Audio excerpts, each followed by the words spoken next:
Hello everyone, कैसे हैं आप लोग। इजी कुकिंग विद बॉबी में आप लोगों का बहुत बहुत स्वागत है। आज हमने बनाया है कन्या पूजन की थाली। अष्टमी नवमी को आप लोग कन्या पूजन करते हैं, हम लोग भी करते हैं। तो इसके लिए एक छोटी सी थाली हमने बनाई है, बहुत ही टेस्टी और बहुत लाजवाब। 20 से 25 मिनट में ये सारी चीज़ें बनकर तैयार हो जाएगी। तो आइए देखते हैं इसे क्या क्या हमने बनाया है। तो सबसे पहले हमने सूजी को और दूध में भिगो दिया है। आधी कप सूजी ली है और आधे कप दूध में इसे भिगो दिया है। और इधर हमने एक पैन को चढ़ा दिया है चूल्हे के ऊपर और पहला डाला है 1/4 कप पानी। फिर हमने 700 ml इसके अंदर दूध डाल दिया है। आप पूछेंगे कि पानी क्यों डाला, तो पानी डालने से खीर तले में नहीं चिपकेगा और ये बहुत अच्छे से आराम से आसानी से बन जाता है। तो जब तक दूध बॉयल हो रहा है, चलिए दूसरे प्रोसेस की तरफ चलते हैं। तो सबसे पहले हमने 1/4 कप चावल खीर के लिए पानी में भिगो दिया अच्छी तरह से वॉश करके। और दूसरी तरफ हमने ले लिया है एक मिक्सिंग बोल, जिसके अंदर डाल दिया है 2 कप पानी और 2/3 कप चीनी डाल दिया है। ये क्यों डाला और क्यों फुलाया, ये आपको आगे पता चलेगा। तो यहाँ दूध हमारा बहुत अच्छी तरह से बॉयल हो गया है। तो चावल पहले से भिगाया हुआ था, तो इसके अंदर हमने चावल डालकर अच्छी तरह से मिक्स कर दिया और इसे अब दूसरे बर्नर के ऊपर चढ़ा देते हैं। फ्लेम को करते हैं लो और यहाँ पर बना लेते हैं हलवा। तो एक पैन को हमने चढ़ा दिया है गर्म होने के लिए और इसमें डाल दिया है 2 बड़ा चम्मच घी। तो सबसे पहले ड्राई फ्रूट्स जो हमने डालना है ना हलवे के अंदर, उस ड्राई फ्रूट्स को हल्का सा रोस्ट कर लेते हैं। तो यहाँ पे थोड़े से ड्राई फ्रूट्स हमने लिया है, जैसे काजू है हल्का सा कट कर लिया है, बादाम को भी हमने बीच से कट कर लिया है और थोड़े से पिस्ते हैं और ज़रा सा हमने ले लिया है किशमिश। इन सारी चीज़ों को हल्का सा रोस्ट कर लेना है, बहुत ज़्यादा कलर चेंज नहीं करना है, बस 1 मिनट इसे रोस्ट करना है। और इसे ट्रांसफ़र करते हैं दूसरे एक प्लेट के अंदर और फिर आगे के प्रोसेस की तरफ चलते हैं। अब देख सकते हैं कि थोड़ा सा घी इसके अंदर बच गया है। तो चूँकि हलवा बनाना है और हलवा के मेजर के हिसाब से हमने आधी कप घी लिया हुआ है, यानी कि आधी कप सूजी, आधी कप घी और आधी कप कायदे से लेना चाहिए चीनी। पर हमने थोड़ी सी ज़्यादा चीनी ले ली है, आखिर कन्या पूजन का हलवा बनेगा ना। तो इसके अंदर जो हमने भिगोया हुआ था ना सूजी और दूध में, तो उसे इसके अंदर डाल दिया है। थोड़ी सी दिक्कत होती है लेकिन अच्छी तरह से ये भून जाता है। दूध हमारा पूरा सोख कर लिया था सूजी अच्छी तरह से एकदम से, और सूजी बहुत बढ़िया से फूल चुका था। तो चलिए इसे चलाते हुए अच्छी तरह से भून लेते हैं।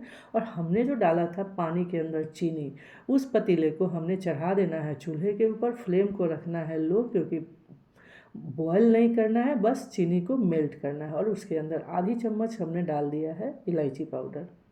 और इधर जो हलवा हमने चढ़ाया है ना, तो उसमें हमें थोड़ी थोड़ी देर पे घी डालते रहना है, क्योंकि घी डालते रहने से हमारा सूजी अच्छी तरह से भून जाएगा। अब देख रहे हैं ना, सूजी में गांठें बन रही है, गुठी सूजी इकट्ठा हो जा रहा है। तो अभी कच्ची है, इसलिए थोड़ी सी दिक्कत आ रही है, लेकिन धीरे धीरे करके हमारा ये सूजी खिल जाएगा। और पानी यहाँ हमारा अच्छी तरह से तैयार हो गया, यानी कि चीनी मेल्ट हो गया है। तो फ्लेम को ऑफ कर देते हैं और फिर आ जाते हैं हलवे के ऊपर। तो यहाँ आप देख रहे हैं ना, सूजी हमारा खिलना यानी कि खुलना शुरू हो गया है, दाने अलग अलग होने लगे हैं। इसमें धीरे धीरे करके सारे घी को डाल देना है। सूजी हमारा पूरी आधी कटोरी यानी आधी कप घी पी जाएगी। आप धीरे धीरे इसको भूनते रहें। अब आपको पता चलेगा ना कि ये जो सूजी गांठें बन रही थी, पूरा इकट्ठा हो जा रहा था, वो खुल गया है, यानी कि अलग अलग हो गया है। इसका मतलब है कि हमारा सूजी अच्छी तरह से भून चुका है।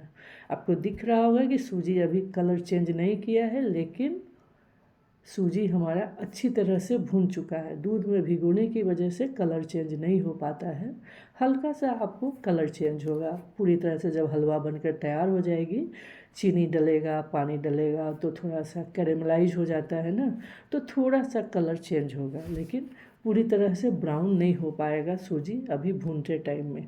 तो यहाँ अब हमने जो पानी और चीनी को मेल्ट किया है, थोड़ा थोड़ा करके इसमें डालते रहना है। इकट्ठे पूरा पानी हमें नहीं डालना है, थोड़ा थोड़ा डालते रहना है। थोड़ा थोड़ा डालने से ये फ़ायदा होगा कि हमारा सूजी धीरे धीरे फूलती चली जाएगी और एकदम दानेदार हलवा बनकर तैयार होता है। यानी कि धीरे धीरे करके सारा पानी हमारा सूजी सोख कर लेगा। और आप एक बार बना कर तो देखिए, फिर आपको बहुत मज़ा आएगा। अभी तक आपने जितनी तरीके से हलवा बनाया है ना, वो सारा तरीका आप भूल जाएंगे। थोड़ा सा टाइम लगता है, नॉर्मल टाइम से थोड़ा सा ज़्यादा टाइम लगता है, बट बनता बहुत टेस्टी है, बहुत लाजवाब, एकदम डिफरेंट टाइप का ये इसका टेस्ट आता है। एकदम मुंह में आपको दाना दाना पता चलेगा। तो चलिए धीरे धीरे करके हमारा पानी इसके अंदर जा रहा है। ऑलमोस्ट हमारा सारा पानी ख़त्म हो गया है। बस अब इसे अच्छी तरह से भूनते रहना है। तो अभी थोड़ा सा पानी बचा हुआ है। इस स्टेज पे चलिए इसके अंदर डाल देते हैं ड्राई फ्रूट्स। तो जितना हमने ड्राई फ्रूट्स को अभी तक भून कर रखा है ना, सारा ड्राई फ्रूट्स एक बार में नहीं डालना है, बस थोड़ा सा डालना है, थोड़ा सा रख लेंगे गार्निश के लिए। तो चलिए डालते हैं इसके अंदर। तो मतलब लगभग थोड़ी सी 1-1.5 चम्मच के हिसाब से बचा लेंगे और इसको ऐसे ही चलाते हुए भूनते रहना है। तो जब तक हमारा ये हलवा भून रहा है, चलिए आपसे एक रिक्वेस्ट करते हैं कि अगर आप मेरे चैनल पर नए हैं तो प्लीज़ इसे सब्सक्राइब ज़रूर कर लीजिएगा और बेल आइकन को भी हिट कर लीजिएगा, ताकि कोई भी नई वीडियो आएगी ना तो आपको नोटिफिकेशन मिल जाएगा। अब थोड़ा सा घी भी डाल देते हैं, यानी कि पानी ऑलमोस्ट हमारा ख़त्म हो चुका है। तो बस थोड़ा सा घी और डालेंगे और इसको अच्छी तरह से भून लेंगे। तो देख रहे हैं ना आप, कितना बढ़िया से सूजी हमारा एकदम जूसी, एकदम ड्राई नहीं है, बहुत डिलीशियस बनकर तैयार हो रहा है। बस कुछ सेकेंड और हमारा हलवा हो जाएगा तैयार। तो एकदम डिफरेंट और एकदम लाजवाब हलवा बन के तैयार हुआ ना, जैसा बादाम का सीरा बनता है आप गुरुद्वारे वगैरह में। तो चलिए अब इसे ट्रांसफ़र करते हैं एक बोल के अंदर। जो बाकी के बचे हुए हमारे पास ड्राई फ्रूट्स थे ना, उससे गार्निश कर देते हैं। अब हलवा तो तैयार हो गया। अब चलिए खीर को चेक कर लेते हैं। तो खीर भी हमारा अच्छी तरह से पक चुका है। अब बारी आती है इसके अंदर चिरौंजी डालने की। चिरौंजी खीर के अंदर बहुत अच्छा लगता है, आप एक बार डाल कर ज़रूर देखिएगा। और चीनी आप थोड़ा सा ज़्यादा डालिएगा, चूँकि कन्या पूजन की खीर है ना, तो थोड़ा ज़्यादा मीठा तो बनता है। बस चीनी आप अपने हिसाब से डाल लीजिएगा और अच्छी तरह से कर दीजिए मिक्स। और थोड़ी सी इलायची पाउडर भी 1/4 टीस्पून इलायची पाउडर डाल दीजिए और कुछ सेकेंड और इसे पका लीजिए, क्योंकि चीनी जब पानी छोड़ती है तो थोड़ी देर पकाना पड़ता है। बस खीर को भी ट्रांसफ़र करते हैं और पैन चढ़ाते हैं नेक्स्ट रेसिपी के लिए। तो यहाँ पर चना, हमने 1 कप चना को पहले से ही बॉयल कर कर रख लिया था। आप देख रहे हैं कितना अच्छा से ये पका हुआ है। अब घी हमने डाल दिया है लगभग 1.5 चम्मच, और उसी घी के अंदर हमने चना को डाल दिया है। आप सोच रहे हो कि हमने जीरा तो डाली नहीं, तो ये जो ड्राई चना बनता है ना, इसके अंदर जीरा पर्सनली मेरे को नहीं अच्छा लगता है, इसलिए हमने नहीं डाला है। आपको पसंद है तो आप जीरा डाल सकते हैं। बस इसमें हमने डाल दिया स्वाद के हिसाब से व्रत वाला नमक, यानी सेंधा नमक और हल्दी, और थोड़ा देर के लिए इसको मिक्स कर लिया है। अब इसके अंदर जाएगा बेसिक मसाला। बेसिक मसाला वही धनिया जीरा। तो 2 छोटी चम्मच हमने डाल दिया है धनिया, 1 छोटी चम्मच हमने डाला जीरा पाउडर, और 1 छोटी चम्मच हमने डाल दिया है लाल मिर्च पाउडर। लाल मिर्च पाउडर अपने रिक्वायरमेंट के हिसाब से ऊपर नीचे कर सकते हैं। और थोड़ा सा जाएगा गरम मसाला। अगर घर वाला गरम मसाला है तो आधी छोटी चम्मच से भी थोड़ा कम डालिएगा। अगर मार्केट का है तो आप आराम से 1 छोटी चम्मच डाल सकते हैं। चूँकि चना बॉयल है तो बहुत ज़्यादा देर इसको बनाने में लगेगा नहीं, बस थोड़ी देर और इसे भूनना है और बहुत बढ़िया मसाला चने के ऊपर अच्छी तरह से कोट हो जाता है। और फ्लेवर जो धनिया का आता है ना खाने में, बहुत लाजवाब लगता है। क्योंकि धनिया हमने ज़्यादा डाला है ना, 2 चम्मच डाला है, तो धनिया सबके ऊपर कोट हो जाता है। अब उसी का मेन फ्लेवर आता है तो बहुत अच्छा लगता है। तो चलिए बातों ही बातों में चना हो गया तैयार, और आटा भी हमने पहले से लगा कर रख लिया है। बस थोड़ा सा घी डालकर इसे चिकना कर लेना है। तो चिकना भी हमने कर लिया। चलिए इसकी लोई बना लेते हैं छोटी छोटी सी, और उसकी पूड़ियाँ बेल लेते हैं। तो फटाफट से बनकर तैयार हो रहा है ना, तो देरी किस बात की है, आप भी बनाइएगा ज़रूर से। और मेरे तरीके से हलवा बनाना बिल्कुल मत भूलिएगा, और साथ ही खीर में चिरौंजी डालना भी नहीं भूलिएगा। आप एक बार डाल कर देखिए, थोड़ा सा चेंज तो करना चाहिए। बनता है ना, रेसिपी में थोड़ा ऊपर नीचे करना तो चलिए अब इसको पूड़ी को बना लेते हैं।